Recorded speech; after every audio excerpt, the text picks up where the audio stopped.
የምነግርሽ ነገር በምንም አይነት መልኩ በቅፋት እንዳትወስጂብኝ። ለሷ አታስቢ ማለት ያለብሽን ብቻ በይ።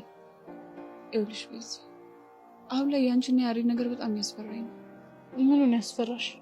አስተውለሽ ከሆነ ችግራችሁ ከትንሽ ተነስቶ መጠኑ እየጨመረ ከቁጥጥራችሁ ውጭ እየሆነ ነው። እስቲ ግልጽ አድርጊው።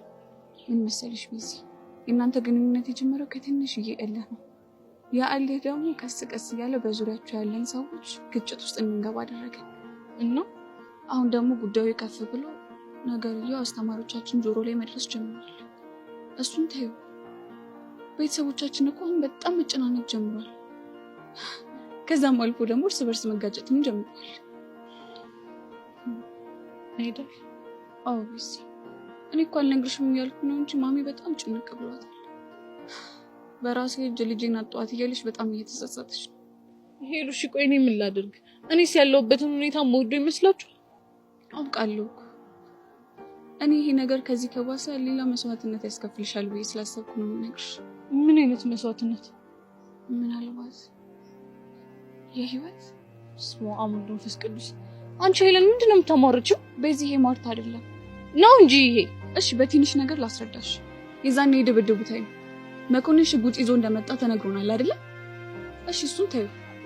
ኪሩ ሽጉጥን ወደ ሰማይ ባያረገውና ሽጉጥን የተኮሰው የሆነ ሰው ጋር ቢሆን አስበሽው? ሄሉ ልክ እኮ ነሽ። አየሽ ቤዛ፣ እኔ ለዚህ ነው እየፈራሁኝ ያለሁት። አሁን ላይ ደግሞ ቀስቴና መኮንን ሊፋለሙ ነው ሲባል በጣም ጨነቀኝ። ሆይ ይባባብኝ። እንደው ግን ምን አይነት ውስጥ ነው የገባ ነው? እኔ የምታየኝ አንድ ነገር። ምንድነው? በቃ መምህራን ተሰብስበው አባትየውን ይለምናቸው። ያው አስፈላጊም ከሆነ ደግሞ ሁለታችሁ እንደማትገናኙ ቃል ግቡላችሁ። እኔም እኮ ይሄን ብዬ ባለፈው ቲቸር በቃሉን አናግሬያቸው ነበር። ነገሩን ሁሉ በእኔ ጣዩ ችግር የለም ብለውኝ ነበር፣ ግን ምንም ጠብ የሚል ነገር አጣሁ። እኔ ቆንጆ ተጨነቂ። እኔ ልረብሽ ፈልጌ አይደለም፣ ስለጨነቀኝ ነው። ሀሳብሽ እኮ ገብቶኛል። ደግሞ እንደዛ ካልሆነ ሰብሰብ ብለን አቶ ደሳለኝ ማውራት እንችላለን። ባይሆን ጥሩ ሀሳብ ነው። እሺ አንቺ አመረሽ እንዴ? እናንተ ምን እንደምታካብዱት? ስልክ ቁጥር እኮ ነው ስጡኝ ያልኳችሁ። ግን ትናንት እንዳለው ከሆነ ከዚህች ልጅ ጋር ሁለተኛ አንድ አልጋ ላይ መተኛት አልፈልግም ብሏል።